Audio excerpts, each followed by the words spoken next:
दोस्तों अगर अपनी तैयारी अनअकैडमी प्लस से करना चाहते हैं तो कर सकते हैं। अगर आप प्लस लेते हैं तो आपको क्या क्या फीचर मिल जाता है, जैसे कि आप अपने स्क्रीन पर देख सकते हैं कि अनलिमिटेड एक्सेस मिल जाएंगे, इंडिया के टॉप एडुकेटर मिल जाएंगे, उसके बाद डेली लाइव क्लासेस होंगे, डेली क्यूजेस होंगे, जो आपका डेली डाउट होगा वो क्लियर कराया जाएगा, सिलेबस के अकॉर्डिंग क्लास चलेगा, स्टडी मटेरियल पीडीएफ फॉर्मेट में मिल जाता है। ठीक है, अब ये है दोस्तों हम लोग का कोड GJT10, मतलब कि हमारा फ्री स्पेशल क्लास ज्वाइन अगर करना चाहेंगे तो बस आपको डालना होगा कोड GJT10, बिल्कुल फ्री क्लासेस हो जाएगा। अगर आप प्लस लेना चाहते हैं तो इसे ही कोड को डालिएगा, इसी कोड को डालना है तो वहाँ से 10% ऑफ भी आपको मिल जाता है। ठीक है, और दोस्तों ये हम लोग का एक बैच स्टार्ट हो गया एनडीए के लिए, आपको पता ही है, प्रगति नाम के है बैच, जो कि आपका 8 फरवरी से बैच स्टार्ट है और आपका 15 अप्रैल तक पूरा बैच चलने वाला है। और एक और हम लोग का बैच स्टार्ट है जगुआर, पता है ना आप सभी को, एयरफोर्स, ये एयरफोर्स XY के लिए बैच हम लोग का ओपन हो गया है। ये नहीं कि आपका कल से हो गया है, मैंने 4 फरवरी से ये बैच आप सभी के लिए स्टार्ट है, समझ सकते हैं। 4 फरवरी से आपका 30 मार्च तक ये पूरा बैच चलने वाला है। ठीक है, अगर आप इनरोल करना चाहेंगे तो डिस्क्रिप्शन में लिंक है, आप लोग जाके फटाफट कर सकते हैं। अगर आप देखिए, मान लीजिए अगर आप लेना चाहते हैं तो कैसे लेना है, तो आपको सबसे पहले गेट सब्सक्रिप्शन पे क्लिक करना है। इस पर जैसे ही क्लिक करेंगे इस तरह का इंटरफेस दिखेगा, आपको चूज करना है 1 महीना, 3 महीने, 6 महीने, 12 महीने, जो मन करे वो चूज कर लेना। चूज करने के बाद आपको रेफरल कोड डालना है, यानी कि GJT10 डालिएगा, आपको 10% ऑफ मिलेगा, फाइनल प्राइस इतना पड़ जाएगा। ठीक है, 12 महीने का 7200 पड़ेगा, 6 महीने का 5760 पड़ेगा, 3 महीने का 3600 पड़ जाएगा, मतलब इस तरह का आपको पड़ जाता है। अगर आप लोग चाहें तो ले सकते हैं। ठीक है, चलो जी, और ये है क्यूज कैसे लगाना है आप सभी को मैं तो डेली बता ही देता हूँ। फ्रेंड्स, कैसे हैं आप लोग? आई होप कि आप सभी लोग ठीक होंगे। तो मेरा नाम है महेश और आप देख रहे हैं हमारे यूट्यूब चैनल ज्ञान ज्योति आशीष ट्यूटोरियल। तो दोस्तों आज हम लोग करने वाले हैं नेवी एयरफोर्स से रिलेटेड जीके के मोस्ट इंपॉर्टेंट क्वेश्चन, जो आपके एग्जाम के लिए बिल्कुल इंपॉर्टेंट है। तो चलिए शुरू करते हैं। और वीडियो को शुरू करने से पहले मैं आपको ये बता दूं कि अगर आप इस वीडियो की पूरी PDF डाउनलोड करना चाहते हैं तो हमारे इस वीडियो के डिस्क्रिप्शन बॉक्स में टेलीग्राम और इंस्टाग्राम दोनों का लिंक दे दिया गया है। तो सबसे पहले आपको क्या करना होगा, टेलीग्राम चैनल ज्वाइन करना है और वहां से सारी वीडियो PDF फाइल को डाउनलोड कर सकते हैं। ठीक है, तो चलिए शुरू करते हैं। और यहाँ पर देखेंगे पहला क्वेश्चन आप लोगों के स्क्रीन के ऊपर ये है। पहला क्वेश्चन ये कि रंगोली भारत के किस क्षेत्र की प्रमुख लोक कला शैली है? तो देखिए यहाँ पे नीचे में आपको 4 ऑप्शन दिए गए हैं। ऑप्शन ए है Maharashtra, option B Gujarat, option C Rajasthan और ऑप्शन डी में है केरल। तो यहाँ पे इस क्वेश्चन का राइट आंसर क्या हो जाएगा? ऑप्शन नंबर ए हो जाएगा। ए में हमारे पास क्या है? महाराष्ट्र हो जाएगा राइट आंसर। ठीक है, जो रंगोली है वो भारत के किस क्षेत्र की प्रमुख लोक कला शैली है? तो ये महाराष्ट्र क्षेत्र की है। ठीक है, यानी महाराष्ट्र राज्य है उसका ये जो रंगोली है ये महाराष्ट्र क्षेत्र की प्रमुख लोक कला शैली है। तो ये आपको यहाँ पे याद रखना होगा। आगे बढ़ते हैं, हमारे पास second number question. Question number second आपके स्क्रीन के ऊपर है कि जाकिर हुसैन कौन सा वाद्य यंत्र बजाते हैं? सवाल सारे ही इंपॉर्टेंट है और सभी जो सवाल है ये कई बार आपके एग्जाम में पूछे भी गए हैं। तो इसलिए प्रीवियस ईयर जो भी क्वेश्चन हमारे पास जीके के हैं वो सारे प्रीवियस ईयर हैं, इसलिए आपको बिल्कुल यहाँ पे याद रखना होगा। ठीक है, तो नीचे में आपको 4 ऑप्शन दिए गए। Option A sarangi, option B sitar, option C tabla और ऑप्शन डी इनमें से कोई नहीं। तो क्वेश्चन नंबर 2 का यहाँ पे राइट आंसर क्या हो जाएगा? ऑप्शन नंबर सी हो जाएगा, तबला हो जाएगा राइट आंसर। जो जाकिर हुसैन थे वो कौन से वाद्य यंत्र बजाते थे? तो वो तबला बजाते थे। ठीक है, right answer option number C हो जाएगा इस क्वेश्चन का। आगे बढ़ते हैं, हमारे पास third number question. Question number third आपके स्क्रीन के ऊपर यह है कि निम्नलिखित में से कौन जो विश्वविख्यात बांसुरी वादक है? सवाल बहुत ही इंपॉर्टेंट है और यहाँ पे एक टर्म यूज किया गया है, क्या? विश्वविख्यात बांसुरी वादक है। तो ऑप्शन ए में है पंडित रविशंकर, ऑप्शन बी हरिप्रसाद चौरसिया और ऑप्शन सी में है जाकिर हुसैन और ऑप्शन डी शिव कुमार शर्मा। तो क्वेश्चन नंबर थर्ड का राइट आंसर क्या हो जाएगा? ऑप्शन नंबर बी हो जाएगा। बी में क्या है? हरिप्रसाद चौरसिया। और ये क्वेश्चन बहुत ही इंपॉर्टेंट है, यानी इसको हम VVI कह सकते हैं, वेरी वेरी इंपॉर्टेंट क्वेश्चन है। ठीक है, कह रहा है क्वेश्चन कि निम्नलिखित में से कौन सा विश्वविख्यात बांसुरी वादक है? यानी विश्वविख्यात, पूरे विश्व में सबसे यानी ज्यादा अच्छे तरह से बजाने वाले ये बांसुरी वादक हैं, जिनका नाम क्या है? Hariprasad Chaurasia. Right answer option number इस क्वेश्चन का बी हो जाएगा। ठीक है, आगे बढ़ते हैं, हमारे पास 4 नंबर क्वेश्चन। क्वेश्चन नंबर 4 आपके स्क्रीन के ऊपर है कि अल्बर्ट आइंस्टीन कौन सा वाद्य यंत्र बजाते हैं? ये जो क्वेश्चन है, ये सारे क्वेश्चन आपके कह रहा हूं, बार बार मैं रिपीट कर रहा हूं कि ये सारे जो क्वेश्चन है ये प्रीवियस ईयर क्वेश्चन है, इसलिए आपको यहाँ पे ध्यान देना बहुत ही जरूरी है। सवाल ये है कि अल्बर्ट आइंस्टीन कौन सा वाद्य यंत्र बजाने में निपुण थे? Option A sitar, option B guitar, option C बांसुरी और ऑप्शन डी वायलिन। तो यहाँ पे इस राइट आंसर क्या हो जाएगा क्वेश्चन का? इस क्वेश्चन का right answer option number D हो जाएगा, यानी वायलिन हो जाएगा इस क्वेश्चन का राइट आंसर। ठीक है, आगे बढ़ते हैं हमारे पास 5 नंबर क्वेश्चन। क्वेश्चन नंबर 5 आपके स्क्रीन के ऊपर है कि मधुबनी लोक कला किस राज्य से संबंधित है? Option A Himachal Pradesh, option B Rajasthan, option C Bihar और ऑप्शन डी गुजरात। तो यहाँ पे इस क्वेश्चन का भी राइट आंसर क्या हो जाएगा? ऑप्शन नंबर सी यानी बिहार हो जाएगा। ठीक है, जो मधुबनी लोक कला किस राज्य से संबंधित है? तो ये बिहार से संबंधित है। ठीक है, और यहाँ पे एक चीज और बता दूं कि जो बिहार यानी मधुबनी है वो क्या है, बिहार में ही स्थित है। ठीक है, मधुबनी जिला कहाँ पर स्थित है? तो बिहार में स्थित है। तो इस तरह से भी आपको ऑप्शन यहाँ पे पकड़ सकते हैं। तो आपको राज्य में यानी जो भी स्टेट है, सॉरी शहर है, उन सभी को आपको ध्यान में रखना होगा। अब जैसे यहाँ पे बिहार है तो बिहार में मधुबनी है। ठीक है, तो इस तरह से हम यहाँ पे क्वेश्चन को एग्जाम में टिक कर सकते हैं। ठीक है, तो सवाल हमारे पास ये था कि मधुबनी लोक कला किस राज्य से संबंधित है? तो ये बिहार से संबंधित है। ऑप्शन सी हो जाएगा इस क्वेश्चन का राइट आंसर। आगे बढ़ते हैं हमारे पास 6 नंबर क्वेश्चन। क्वेश्चन नंबर 6 आपके स्क्रीन के ऊपर है कि दक्षिण भारत से उत्तर भारत में भक्ति आंदोलन किसने चलाया है? सवाल ये है कि दक्षिण भारत से उत्तर भारत में भक्ति आंदोलन किसने चलाया है? Option A Kabir, option B Ramanand, option C है विवेकानंद और ऑप्शन डी शंकराचार्य। तो यहाँ पे इस क्वेश्चन का right answer option number B हो जाएगा। बी में क्या है? रामानंद हो जाएगा राइट आंसर। जो दक्षिण भारत से उत्तर भारत में भक्ति आंदोलन किसने चलाया था? तो ये चलाए थे रामानंद ने। Right answer option number B हो जाएगा। आगे बढ़ते हैं हमारे पास 7 नंबर क्वेश्चन। क्वेश्चन नंबर 7 आपके स्क्रीन के ऊपर है कि बौद्ध धर्म को मानने वालों की सर्वाधिक संख्या किस राज्य में है?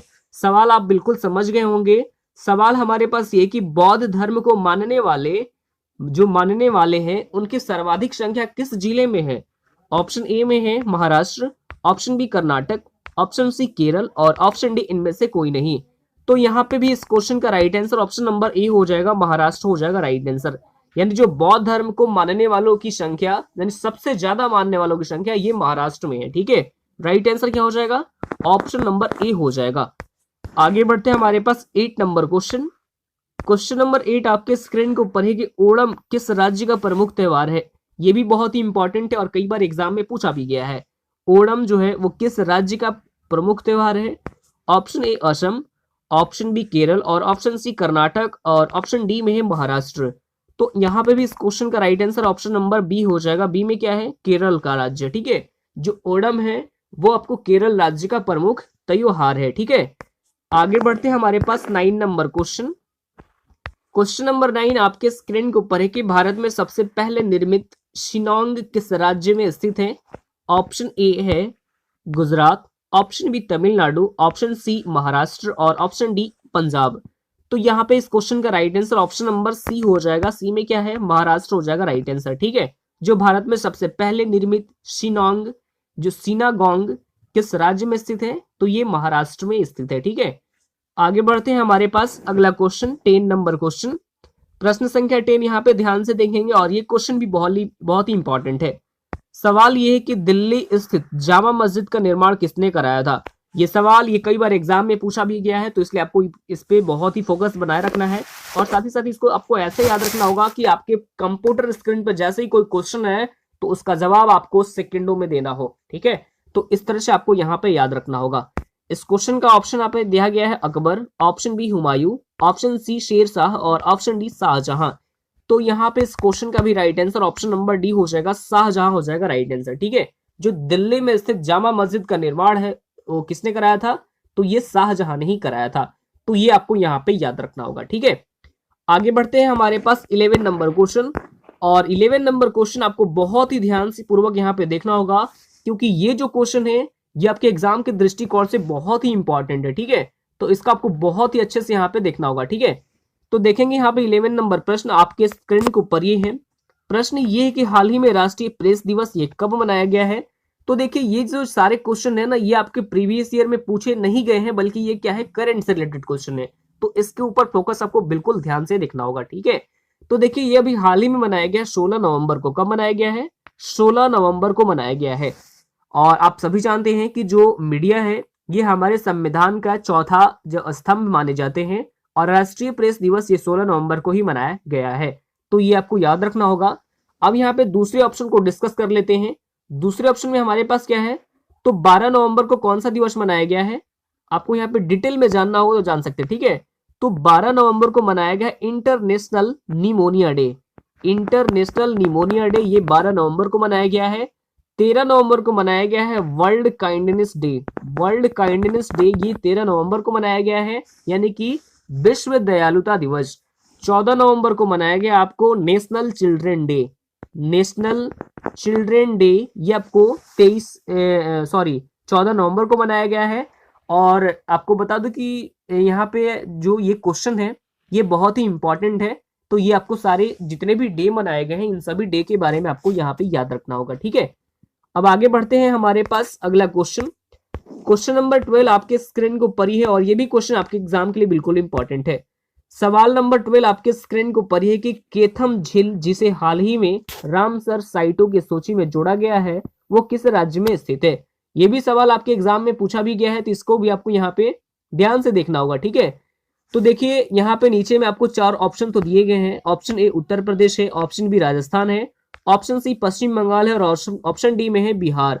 तो यहाँ बता दो कि इस क्वेश्चन का right answer option number A हो जाएगा। ए में हमारे पास क्या है, उत्तर प्रदेश हो जाएगा राइट आंसर, ठीक है। तो देखिए केथम झील ये स्थित है उत्तर प्रदेश में, और उत्तर प्रदेश के आगरा शहर में, जिसे अभी हाल ही में रामसर लिस्ट में शामिल किया गया है। तो ये आपको यहाँ पे याद रखना होगा। आगे बढ़ते हैं, हमारे पास 13 यानी 13 नंबर प्रश्न। प्रश्न संख्या 13 आपके स्क्रीन के ऊपर है कि हाल ही में तुर्की ग्रैंड प्रिक्स 2020 किसने जीती है। तो आपको बता दूं कि ये अभी हाल ही में जीत ली है। इनका नाम है लुइस हैमिल्टन। क्या नाम है, लुइस हैमिल्टन ने अभी हाल ही में जीत लिया है, ठीक है। तो देखिए ये क्वेश्चन भी आपको यहाँ पे याद रखना होगा। और लुइस हैमिल्टन जो कि मर्सिडीज के ड्राइवर है, और ये आपको इंग्लैंड से बिलोंग करते हैं। कहाँ से बिलोंग करते हैं, इंग्लैंड से बिलोंग करते हैं। तो ये भी आपको नोट कर लेना होगा। और दूसरे स्थान पर है सर्जियो पेरेज। कौन से हैं, जो दूसरे स्थान पर है ये सर्जियो पेरेज है, और तीसरे स्थान पर है सेबेस्टियन वेल्टन। तो ये क्रम आपको बिल्कुल याद रखना होगा, ठीक है। अब यहाँ पे हम बात कर लेते हैं सबसे पहले तुर्की के बारे में। तो तुर्की की कैपिटल क्या है, अंकारा, और करेंसी है तर्किश लीरा। ये भी आपको नोट कर लेना होगा। आगे बढ़ते हैं, हमारे पास 14 यानी 14 नंबर प्रश्न। प्रश्न संख्या 14 आपके स्क्रीन को पढ़े कि बच्चों के लिए विश्व की पहली ट्राम लाइब्रेरी का उद्घाटन भारत के किस शहर में किया गया है। तो देखिए इसका उद्घाटन अभी हाल ही में किया गया है कोलकाता में। कहाँ पे किया गया है, कोलकाता में किया गया है, ठीक है। तो ट्रम में बच्चों के लिए विश्व की पहली लाइब्रेरी ये शुरू की गई है कोलकाता से। और इसकी शुरुआत किसके द्वारा की गई है, तो पश्चिम बंगाल के जो परिवहन जो विक्रम के द्वारा किया गया है। किसके द्वारा, परिवहन विभाग के द्वारा, सॉरी, ठीक है, परिवहन विभाग के द्वारा किया गया है। तो सबसे पहले हम यहाँ पे बात करेंगे कोलकाता के बारे में, जो कि वेस्ट बंगाल की कैपिटल है। कहाँ की, वेस्ट बंगाल की कैपिटल है कोलकाता। और ये हुगली नदी के किनारे बसा हुआ है, ठीक है। और हुगली नदी पर प्रसिद्ध हावड़ा ब्रिज भी बनाया गया है। ये भी आपको नोट कर लेना होगा, ठीक है। अब आगे बढ़ते हैं, हमारे पास 15 यानी 15 नंबर क्वेश्चन। क्वेश्चन नंबर 15 आपके स्क्रीन के ऊपर ये है, और ये भी क्वेश्चन इंपॉर्टेंट है। सवाल ये है कि कोविड-19 सुरक्षा मिशन के वित्त मंत्रालय द्वारा कितने रुपए के अनुदान की घोषणा की गई है। तो ये भी सवाल यहाँ पे आपको याद रखना होगा। तो देखिए इस महामारी से निपटने के लिए सुरक्षा मिशन के लिए जो हमारा वित्त मंत्रालय है, इसने टोटल 900 करोड़ रुपए का अनुदान की घोषणा की गई है। टोटल कितने, 900 करोड़ रुपए की अनुदान की घोषणा की गई है। और प्रेजेंट टाइम में हमारे वित्त मंत्री कौन है, तो ये है निर्मला सीतारमन, जो कि कर्नाटक से राज्यसभा सांसद भी हैं। ये भी आपको नोट कर लेना होगा। आगे बढ़ते हैं, हमारे पास 16 नंबर प्रश्न। प्रश्न संख्या 16 आपके स्क्रीन को पढ़े कि हाल ही में दुनिया की सबसे कम उम्र की लेखक के रूप में किसे मान्यता मिली है। तो ये अभी हाल ही में मिली है अभिजीता गुप्ता को। किसको मिली है, अभिजीता गुप्ता को अभी हाल ही में मिल गई है। और अभी हाल ही में इनके द्वारा एक किताब लिखी गई है, जिसका नाम क्या है, किताब का नाम है हैप्पीनेस ऑल अराउंड। और इसी किताब के लिए इन्हें विश्व के सबसे कम उम्र के लेखक के रूप में माना, यानी इनको चुना गया है, ठीक है। आगे बढ़ते हैं, हमारे पास अगला क्वेश्चन, क्वेश्चन नंबर 17 यानी 17 नंबर प्रश्न आपके स्क्रीन के ऊपर ये है कि हाल ही में रक्षा मंत्रालय ने QRSAM मिसाइल का सफलतापूर्वक परीक्षण कहां से किया है। तो ये अभी हाल ही में किया गया है ओडिशा के बालासोर जिले से। कहां से किया गया है, ओडिशा के बालासोर जिले से किया गया है। ठीक है, ये आपको याद रखना होगा जिला का नाम, क्योंकि बालासोर जिले से, क्योंकि आपके एग्जाम में ऐसे ओडिशा तो डायरेक्ट नहीं पूछेगा, पर उसका शहर बहुत जरूर पूछ सकता है। ठीक है, ओडिशा के कौन से शहर से किया गया है, तो बालासोर जिले से किया गया है। तो ये आपको यहाँ पे याद रखना होगा। ठीक है, अब यहाँ पे हम बात कर लेते हैं QRSAM के बारे में। किसके बारे में? QRSAM के बारे में। तो देखिए इसकी फुल फॉर्म यहाँ पे होती है, इसकी फुल फॉर्म आपको नोट कर लेना होगा। फुल फॉर्म होती है quick reaction surface to air missile, जो कि मूवमेंट पर नजर रखे और टारगेट को ट्रैक करने के लिए कैपेबल है, और इसे DRDO के द्वारा यानी डेवलप किया गया है। DRDO यानी कि डिफेंस रिसर्च डेवलपमेंट ऑर्गेनाइजेशन, और इसकी स्थापना हुई थी 1958 में। हेडक्वार्टर स्थित है आपको नई दिल्ली में। ठीक है, DRDO की स्थापना आपको 1958 में की गई थी और इसका हेडक्वार्टर नई दिल्ली में स्थित है। और इसके जो अध्यक्ष हैं ये हैं जी सतीश रेड्डी, जिनका अभी हाल ही में कार्यकाल भी बढ़ाया गया है, और ये अब आपको याद रखना होगा। ठीक है, जिसका अभी हाल ही में सफलतापूर्वक प्रशिक्षण भी किया गया है। तो अब यहाँ पे हम बात कर लेते हैं किसके बारे में?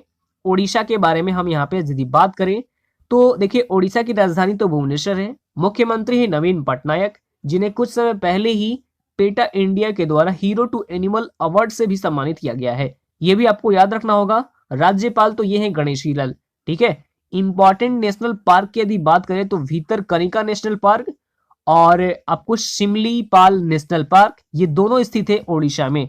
तो ये भी आपको याद रखना होगा। ठीक है, आगे बढ़ते हैं हमारे पास 18 यानी 18 नंबर प्रश्न। प्रश्न संख्या 18 आपके स्क्रीन के ऊपर है कि हाल ही में देश का सबसे लंबा नदी पुल किस नदी पर बनाया जाएगा। तो ये भी क्वेश्चन आपको याद रखना होगा, क्योंकि ये जो सवाल है ये है कि देश का सबसे लंबा नदी पुल किस नदी पर बनाया जाएगा। तो ये बनाया जाएगा ब्रह्मपुत्र नदी पर। कौन से नदी पर? ब्रह्मपुत्र नदी पर बनाया जाएगा। ठीक है, तो देखिए मेघालय के जो फुलवेयर से असम के धुरी की जोड़ने वाली जो नदी है, जिसका नाम है ब्रह्मपुत्र नदी, और इसी नदी पर 20 किलोमीटर लंबे ये 4 लेन सड़क पुल का निर्माण किया जाएगा, जिससे कि असम और मेघालय के बीच की दूरी टोटल 205 किलोमीटर कम हो जाएगी। कितनी की दूरी? 205 किलोमीटर जो दूरी है वो क्या हो जाएगी? असम और मेघालय के बीच कम हो जाएगी। तो ये आपको याद रखना होगा। और इस पुल को जो बनाने का कॉन्ट्रैक्ट है ये किसे मिला है? तो ये मिला है L&T कंपनी को। किसको? L&T कंपनी को मिला है। ये आपको याद रखना होगा। आपके एग्जाम में ज्यादातर इस तरह से भी सवाल पूछा जाता है कि जो ब्रह्मपुत्र नदी पर पुल बनाया जा रहा है उसे जो कॉन्ट्रैक्ट दिया गया है उस किस कंपनी को दिया गया है। इस तरह से आपके भी एग्जाम में सवाल पूछा जा सकता है। तो L&T कंपनी को दिया गया है। अब यहाँ पे यानी कि L&T की मतलब क्या होता है? लॉजन एंड टर्बो कंपनी के द्वारा बनाया जाएगा। ठीक है, ठीक है, तो ये आपको याद रखना होगा। आगे बढ़ते हैं हमारे पास 19 यानी 19 नंबर प्रश्न। प्रश्न संख्या 19 आपके स्क्रीन के ऊपर है कि संयुक्त अरब अमीरात यानी UAE ने विदेशी पेशेवरों के लिए गोल्डन वीजा को जारी करने के लिए घोषणा की है, जिसकी अवधि कितने वर्षों की? तो ये भी क्वेश्चन आपको याद रखना होगा। तो सवाल ये है कि इस गोल्डन वीजा की जो वैलिडिटी कितनी होगी, यानी कितनी साल की होगी? तो इसकी वैलिडिटी होगी टोटल 10 ईयर का। कितने का? 10 साल का होगा। ठीक है, तो देखिए जो UAE है इसने विदेशी पेशेवरों के लिए, जो लोग UAE के बाहर रहते हैं उनमें यानी उनमें से विशेष पेशेवरों जैसे कि PhD degree holders, doctor, engineer और विश्वविद्यालय के कुछ खास जो ग्रेजुएट है उनके लिए गोल्डन वीजा को जारी करने का घोषणा किया है, जिसकी वैलिडिटी होगी टोटल 10 ईयर होगी। राइट आंसर क्या हो जाएगा? ऑप्शन नंबर यहाँ पे बी हो जाएगा। ठीक है, अब आगे बढ़ते हैं हमारे पास 20 नंबर क्वेश्चन यानी 20 नंबर प्रश्न आपके स्क्रीन को ऊपर है कि 7वें आसियान भारत शिखर सम्मेलन में भारत का प्रतिनिधित्व किसने किया है? तो यहाँ पे ऑप्शन में है Amit Shah, option B Narendra Modi, option C Nirmala Sitharaman और ऑप्शन डी में है राजनाथ सिंह। तो आपको बता दो कि ये जो क्वेश्चन है इसका राइट आंसर आप सभी लोगों को कमेंट बॉक्स में कमेंट करना है। ठीक है, तो आज के लिए इतना ही, फिर मिलते हैं अगले वीडियो में। तब तक के लिए bye bye, take care, all the best, thank you.